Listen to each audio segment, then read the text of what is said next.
জল্পনার অবসান ঘটিয়ে মুর্শিদাবাদ লোকসভা কেন্দ্রে বামফ্রন্টের প্রার্থী হচ্ছেন সিপিএমের রাজ্য সম্পাদক মোহাম্মদ সেলিম। রবিবার শরীয়তেই শুরু করবেন প্রচার। এর আগে বিজেপি ও তৃণমূল এই কেন্দ্রে প্রার্থী ঘোষণা করেছে, এবার প্রার্থী দিল সিপিএম। লোকসভা ভোটে হাই টেনশন কেন্দ্র এবার মুর্শিদাবাদ। বহরমপুর শহরেই four star deluxe premium hotel with luxury and comfort golden retreat.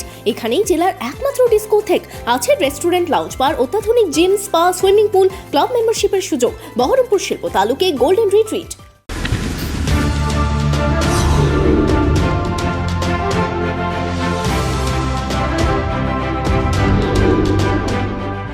Murshidabad Lok Sabha কেন্দ্রের সিপিএমের প্রার্থী মোহাম্মদ সেলিম তো বামফ্রন্ট প্রার্থী হিসেবে নাম ঘোষণা করলেন বামফ্রন্ট চেয়ারম্যান বিমান বসু।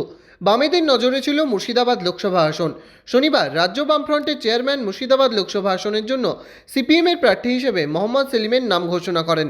মুর্শিদাবাদ সিপিআইএম মোহাম্মদ সেলিম। প্রার্থী ঘোষণা হতেই ময়দানে সিপিএম প্রার্থী। রবিবার সকালে মুর্শিদাবাদ লোকসভার সাগরপাড়ায় করবেন কর্মী সভা। দুপুরে বামফ্রন্টের সমর্থনে কর্মী সভা করবেন ইসলামপুরে। তৃণমূলের হয়ে এই কেন্দ্রে প্রতিদ্বন্দ্বিতা করছেন গতবারের জয়ী সাংসদ আবু তাহের খান। 10ই মার্চ কলকাতার ব্রিগেডের সভা থেকে আবু তাহের খানের নাম ঘোষণা করেন তৃণমূল নেতৃত্ব। 2রা মার্চ এই কেন্দ্রে প্রার্থী ঘোষণা করে বিজেপিও।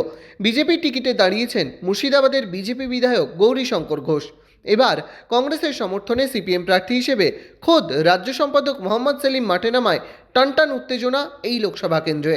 প্রার্থী ঘোষণা হতেই দেওয়াল লিখন শুরু সিপিএম নেতৃত্বের। রানীনগরে মোহাম্মদ সেলিমের দেওয়াল লিখন শুরু করে দিলেন সিপিআইএমের নেতাকর্মীরা।